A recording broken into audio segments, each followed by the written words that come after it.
The second week of the Dakar Rally 2016 began in the city of Salta, a green jewel on the edge of the Andes mountain range in Argentina. And we begin with a rest day.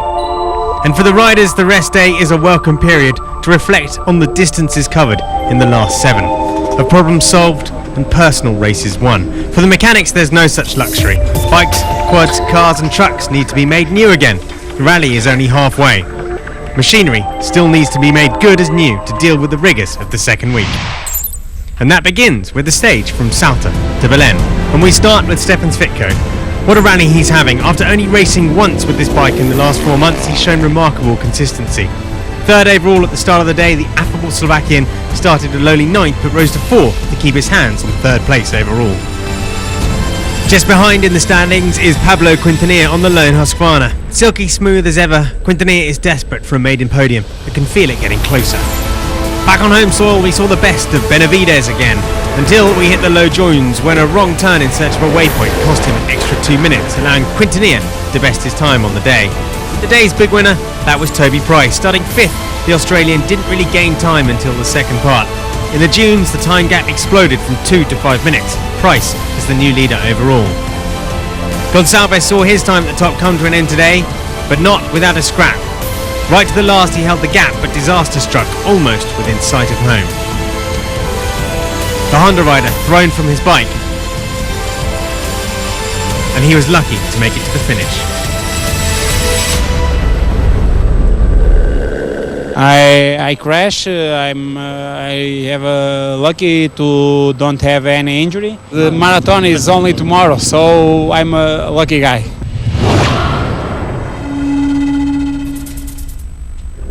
It wasn't the best of days for Stefan Hansel at the start of week 2, with the Frenchman suffering punctures on the first part of the stage and then getting stuck in the dust of Mikko Hirvonen to lose precious time.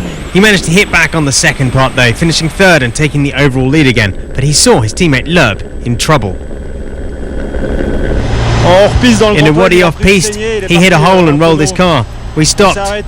Both were getting out of the car though. They were fine, but the car is pretty damaged. Yes, indeed, the former WRC champion had rolled his Peugeot at kilometre 510. And the Peugeot was seriously battered. It required an awful lot of work from the thankfully uninjured crew to fix.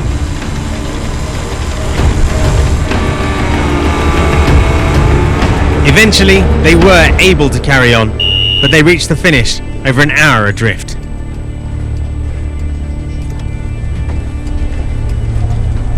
I'm not used to driving in rivers. I was driving based on what I could see and didn't see that hole. So yeah, I was probably going too quickly. I should have gone elsewhere or slower. Anyway, the hopes of victory have faded for us, that's for sure. It was much more like it for Nasser Al-Attiyah. The title holder enjoyed his first of 3 tough stages. Fastest after the opening part, he maintained it to take his 25th success. Nice to win the stage, when after the rest day and it's off-road and dunes, yeah, but okay. Still, the buggy is really fast in camel grass, but okay. I am here to fight, I don't care, I will do my best, to win Dakar. Once back at the Belén bivouac, the Peugeot team spent the night rebuilding Loeb's car, and at 5:30, it looked as good as new, ready for stage 9. After a good night's rest, Loeb was ready to battle it out again, despite his loss of over an hour. Wasn't the best days though for his teammate, overall leader Stefan Hansel. 2 punctures added to moments stuck in the sand, and it will be a day to forget for the 11-time Dakar winner. The Frenchman lost his overall lead, but certainly not the rally. Not yet anyway. Behind him there was another great performance by Mikko Hirvonen. The Finn was impressive. Third on the day, Hirvonen has moved up to 4th spot overall.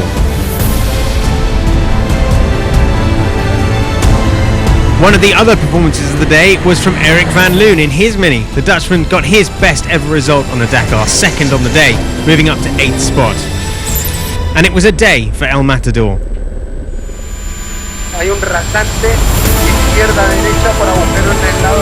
Despite getting stuck twice, Carlos Sainz claimed his second stage success at the rally and took the overall lead. The winner of the Dakar back in 2010, Sainz is on pole position to take a second title. El balance positivo, claro. The balance is positive. It was a really hard stage though, and we suffered all types of problems, like everyone else I suppose. We got stuck in the soft sand twice though. Sebastian Loeb was hoping to hit back, but again, it all went wrong for the 9-time WRC champion.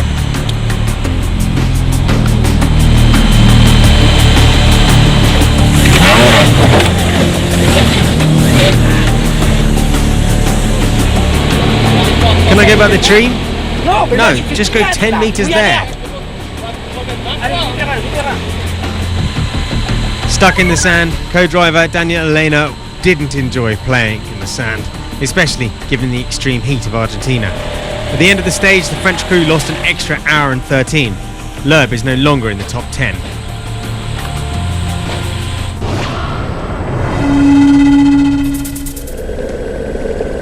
Trouble in the bikes as well, and tough was the only word that you used to describe Paulo Gonçalves. After his crash the day before, you would be forgiven for thinking that his worst had passed. But we find him at checkpoint 2, despairing as his bike sits unresponsive. A hole in the radiator caused by a small crash into a tree left him running with no cooling, just to reach the checkpoint. Help finally arrived from his teammate Mech, but even with a jump, the bike wouldn't start. We're trying to find a solution so my teammate can restart. It's dead. But now we have the news that the second part of the stage has been cancelled, so that means the race is back on. It's really great. Gonçalves may still be in the race. With the stage cancelled, he still has a chance to repair his bike if he can make it to the marathon bivouac in Fiambala. Some riders had already left checkpoint 2 and would finish the stage despite the cancellation. The first was the man who opened the road, Toby Price. With no trails to light his way, the onus was on navigation, and today he excelled on the way to the finish.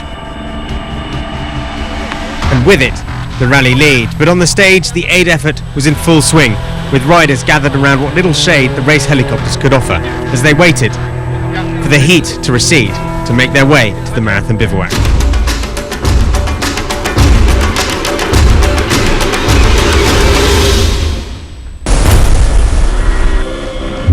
It's really amazing what she can do on a motorcycle. I was worried she was going to be in front of me. That's why I pushed so hard. Laia is incredible.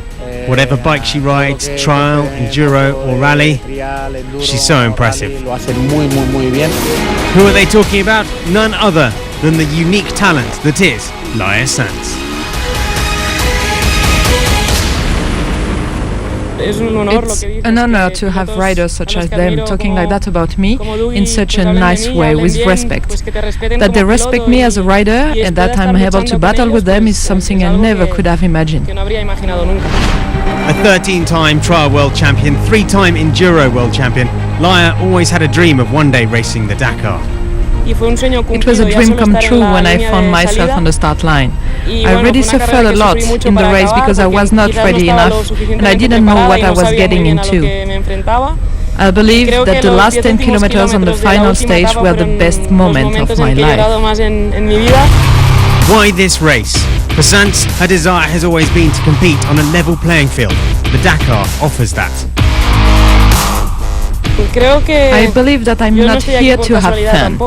I worked a lot and I lived tough moments without any support. I always compete with boys and I think that the secret for the level that I now have, it's a real motivation. I had to work hard because I was competing and training with them, like if I was one of them. It seems history is made wherever Laia goes. Speed, talent and a lot of work has gotten her into the top 10 of the toughest race in the world. For me, the 9th place in the last Dakar was like a victory. I was probably as happy as Mark Coma when he won. But she's not done. The learning curve is still steep. There's no doubt that Laia Sanz is still firmly in the ascendancy in her Dakar story. In the quads, Alejandro Patronelli maintained the pressure on his brother, Marcos. 45 seconds was his loss on the winner of the day, but he gained nearly 50 seconds on his brother. Alejandro is now only 1 minute and 13 seconds behind Marcos, who knows what it takes to win the Dakar. He knows that every day he needs to keep an eye on the performance of his closest competitors, in this case his brother.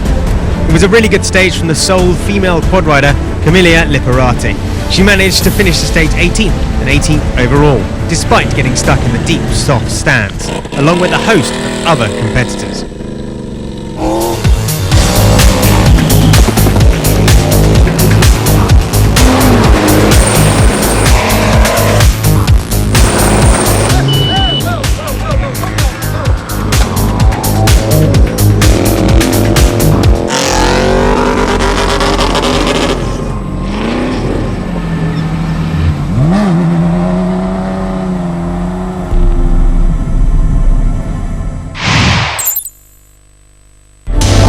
Across the Dunas Blancas, Toby Price gave up minutes to his competitors to ride the first half of stage 10 with them. Now, his gap is over 20 minutes and team strategy has come into play. He was third, and a fair representation of the stage was in the dunes. The top riders were as one.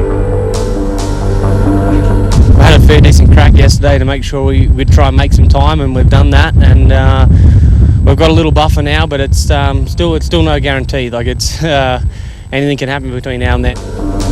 Stage 10, it was a huge result for Stefan Svitko. The Slovakian headed the timesheet from start to finish to win his first ever Dakar stage, grabbing huge chunks of time out of Price. 5 minutes to the good by the end of the special, he now has 12-minute cushion to third. The third of the top trio was Kevin Benavides. He finished second on the stage to say sixth. Overall, 3 minutes off the win, 10 minutes off the podium.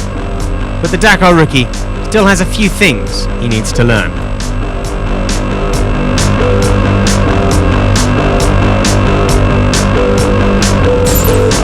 Laia Sanz had a rough day. This crash left her with a damaged radiator. From then on, she had to stop to refill with water from supporters on the side of the dunes. Somehow she made it to the end, but she lost time, finishing 35th, an hour and a half down. And so what of Paulo Gonçalves? He took the start. His teammate, Mech, didn't after donating his piston. Their hours of toil paid off, but he'd lost 34 minutes. It may have been repaired, but the Honda ran faultlessly. And it kept him within sight of a podium. In third place, 34 minutes down on Toby Price, who now has a good cushion over Svitko in second.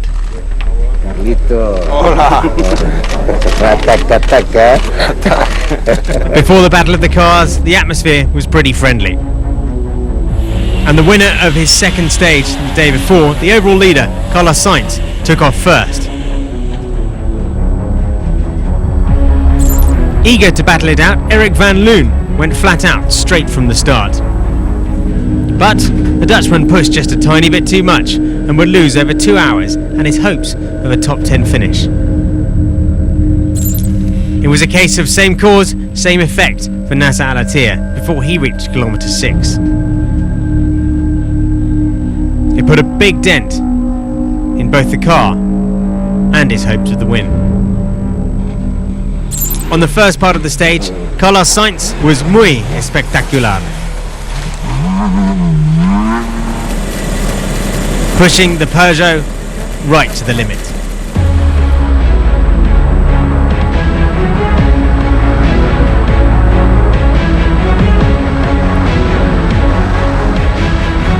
Despite his early roll, Al-Attiyah tried to reduce the gap in his damaged Mini. However, he had to stop several times. He lost 52 minutes on the day's winner, but claimed second spot overall. But at kilometre 213 at the stage, that was when things went wrong for Carlos Sainz. All his hopes of winning a second crown after 2010 faded away.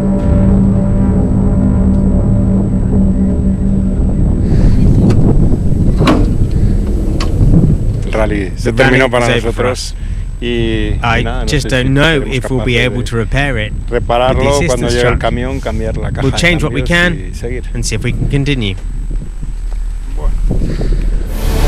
And so to his teammate, and he isn't called Monsieur Dakar for nothing. When things get tough, Stefan Vetterhansel always has an answer. The Frenchman was flying fastest at the halfway point. He would go on to win his third stage of this Dakar, and with it, capture the overall lead with a comfortable advantage over Al-Attiyah of 1 hour. Straight after the start, we made a big navigation mistake and lost about 15 minutes. I then thought the race was over for us, so I took maximum risks during 150 Ks. I was pushing to the limit, and it worked out. And we're here in good position. So, with stage 10 done, it is exactly 1 hour between first and second. Stefan Berghensel leads the way over Nasser Al-Attiyah. De Villiers in the podium, right now in third. Let's catch up with the trucks, and it was a good job done by Gerard de Roy. It was a job his dad Jan would be proud of, ruling over the second week of the Dakar. After a victory on stage 9, he had to settle for second on stage 10. But he's got a comfortable overall lead on his rivals. The Dutchman is closing in on a second victory, despite a shredded tyre needing a change. Best of the Kamaz was defending champion Irat Mardiyev, 26 minutes down but finally starting to look competitive, even if his chances of retaining his title are almost zero at this point. Stage 10 was another good one for rookie Villagra. He took 5th spot, and if he wants to finish on the podium in his first attempt in the truck, he'll have to show that same kind of pace in the next few days.